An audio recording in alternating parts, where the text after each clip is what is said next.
UP के ब्रज क्षेत्र यानी मथुरा में शनिवार को एक तरफ राष्ट्रपति द्रौपदी मुर्मू की भक्ति चल रही थी।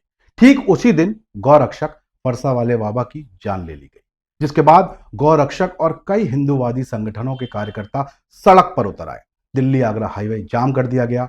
पुलिस ने प्रदर्शनकारियों को तितर बितर करने के लिए आंसू गैस के गोले भी बरसाए और रबर की गोलियां भी चलाई। इस मामले पर सीएम योगी ने सख्त कार्रवाई के निर्देश दिए हैं। उन्होंने अधिकारियों को कड़ा एक्शन लेने की हिदायत दी है और कहा है कि जिम्मेदार लोगों की जवाबदेही तय हो, आरोपियों को बख्शा नहीं जाएगा। लेकिन अब सवाल ये उठता है दोस्तों कि आखिर फरसा बाबा थे कौन, उनके दुश्मन कौन थे, वो क्या ऐसा काम करते थे जो जाने अनजाने अपने दुश्मनों की फौज खड़ी कर रहे थे।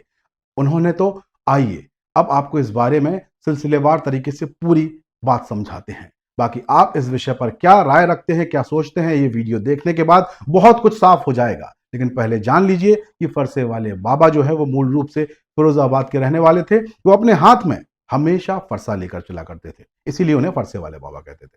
फरसे वाले बाबा का असली नाम चंद्रशेखर था।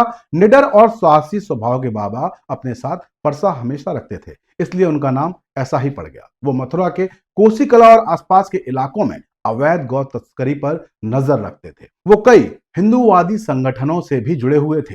बाबा ने गौरक्षकों की टीम बना रखी थी। वो हमेशा हाथ में फरसा लेकर गौवंश की रक्षा करते हुए दिखाई देते थे। अपनी निडरता की वजह से वो ब्रज में काफी प्रसिद्ध थे, मशहूर थे। बाबा मूल रूप से फिरोजाबाद के गांव गोपाल के नगला के रहने वाले थे। उन्होंने गांव गांव घूमकर गौरक्षकों की टीम बनाई। उसके उनके पास जो है करीब 200 युवाओं की टोली थी। वो 8 साल की उम्र में ही साधु बन गए थे। माता पिता को छोड़कर अयोध्या चले गए। श्री राम जन्मभूमि आंदोलन में उन्होंने हिस्सा भी लिया। 20 सालों तक अयोध्या में रहने के बाद वो ब्रज आ गए। यहाँ उन्होंने गौ की रक्षा का संकल्प लिया, यहाँ गौ सेवा का संकल्प लिया और गौशाला चलाने लगे। ये भी बताया जाता है कि मथुरा के छाता ब्लॉक के आजनोक में बाबा की बड़ी गौशाला है, जहां हर साल गोपाष्टमी पर वो विशाल आयोजन करते थे। बाबा के समर्थकों का दावा है कि उनको सूचना मिली थी, खबर मिली थी कि गौवंश से भरा हुआ एक कंटेनर कोसी कला इलाके से गुजरने वाला है। बाबा अपनी टीम के साथ शनिवार को वहां पहुंचे। 4 बजे सुबह बाइक से गौ तस्करों को पकड़ने के लिए चल दिए। लेकिन गौरक्षकों का दावा है कि इस बीच गौ तस्करों ने कंटेनर से कुचलकर बाबा की जान ली।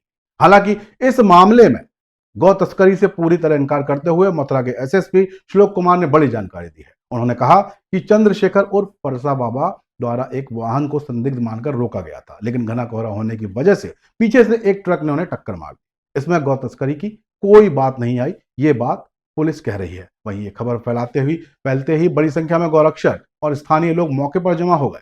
कुछ देर में सैकड़ों लोग सड़क पर इकट्ठा हो गए। लोगों ने फरसा बाबा की बात जानकर हाईवे जाम कर दिया और आरोपियों की गिरफ्तारी की मांग करने लगे। अब देखना है कि इस पूरे मामले में आगे कुछ निकलकर सामने आता है या फिर एक महज ये हादसा है। बाकी अपडेट के लिए आप बने रहिए हमारे साथ। जय हिंद, जय भारत।